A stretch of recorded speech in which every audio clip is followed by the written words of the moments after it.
Anna here, and today we are going to take a look at a game that got very much buzz at Essen 2017, and that is going to be Azul.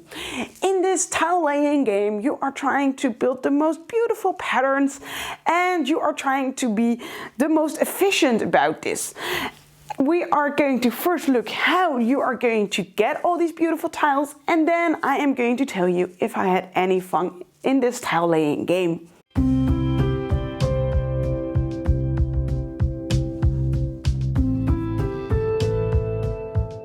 In Azul, you are going to try to get the most tiles right here, and by that score the most points, and the game is going to end when someone finishes a horizontal row. So how are we going to do this? When it is your turn, you have two options. You can either take tiles from one of these fabric displays, or you can get tiles from the middle. When you take tiles, you always have to take all of the tiles of a certain color. So if I take tiles right here and I want the red ones, I have to take two of them. But if I want the blue one, I just have to take this one right here. When placing the tiles that you just took, you have to bear in mind a couple of rules. You are not allowed to place tiles in a row that already has that color finished. And you're also not allowed to put the tiles in a place where you already started with a different color. And also, when you put your tiles in a row and you have an excess of those tiles, you have to put them on this lower line where you are going to score minus points for every tile that you put in that line. Every time you take tiles from a fabric display, you have to put all the tiles that you did not pick and put them in the middle of the board. And the person that is going to be the first person to take tiles from the middle also has to take this first player tile and has to put it in his bottom row, which is going to give him minus points for that round. But the next round you are going to be the first player to start. A round is over when all the tiles have been taken, and then we are going to score for that round. You are going to check for every row that you have if you have finished it, and if you have done so, you're going to take one of that color and put it on your score display. And then you are going to score them, and this you are going to do from the top to the bottom. So this one you finished, you're going to put it right there, and that is going to score you 1 point. Then we have this row, we also finished that one, we're going to put it right there, and that is going to score you 2 points. Let's just say that you also had this one right here, and you put this right there. In that case, you would have scored 1, 2, 3, 4 points. You're going to score every row and column that you are going to put that tile in.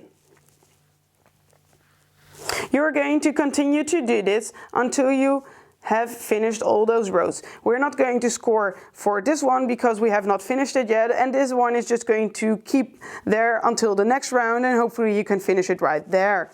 So we had this one's in our bottom row, and those are going to score minus points, and you're just going to check what it says right above the tile where you put it, and that are the amount of minus points you're going to get for that round. So for this round we scored 1, 2, 3, 4 points, minus 2, so we scored 2 points.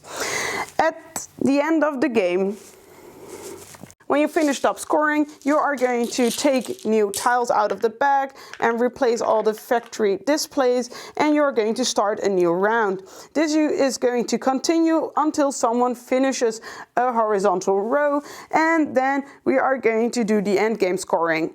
In the end game scoring, you are going to get plus 2 points for every horizontal row that you finished.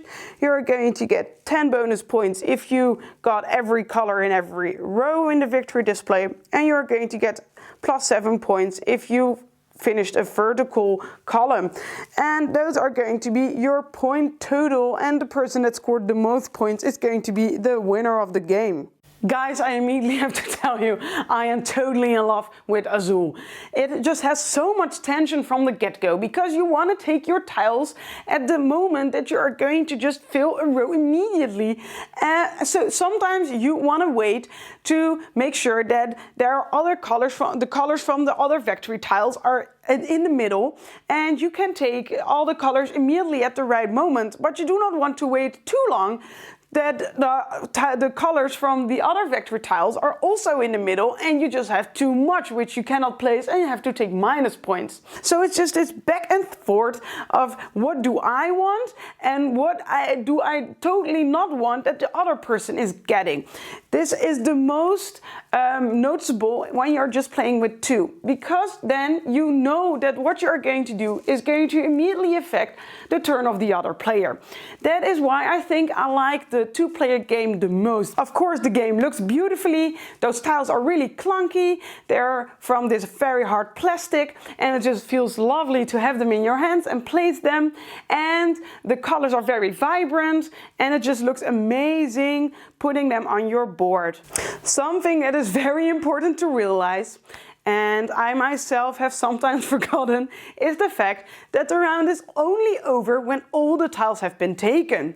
So sometimes you can realize in horror that you have to take all those red tiles that you can place nowhere, and that you have to put them all on your bottom row, and all those points that you have so painstakingly fought for to get are all wasted away by all the minus points that you are getting.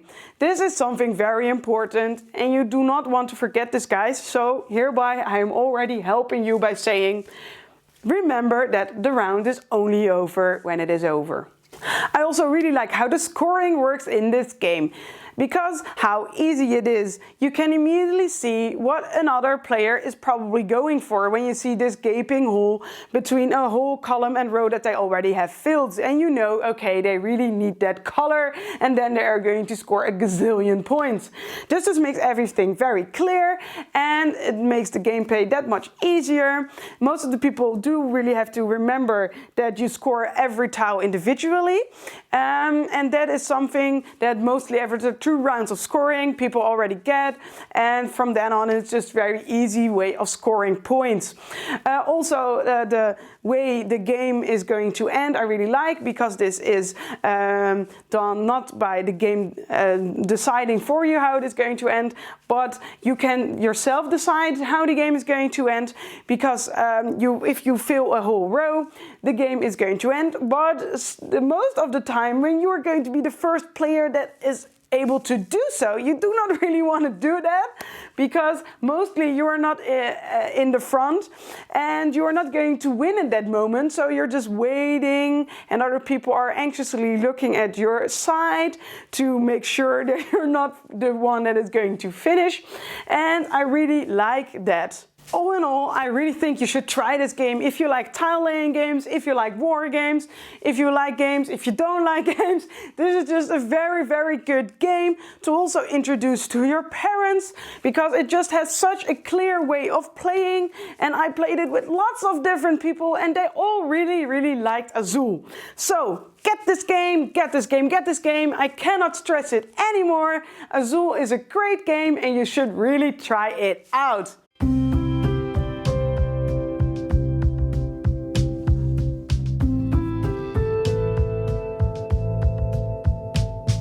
Thanks so much for watching the Dice Tower videos. Find more great videos and reviews, as well as our top-rated audio podcast at Dicetower.com. You can also find other great shows at Dicetowernetwork.com.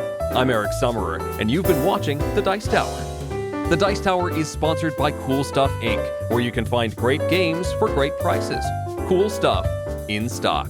Check them out at CoolStuffInc.com.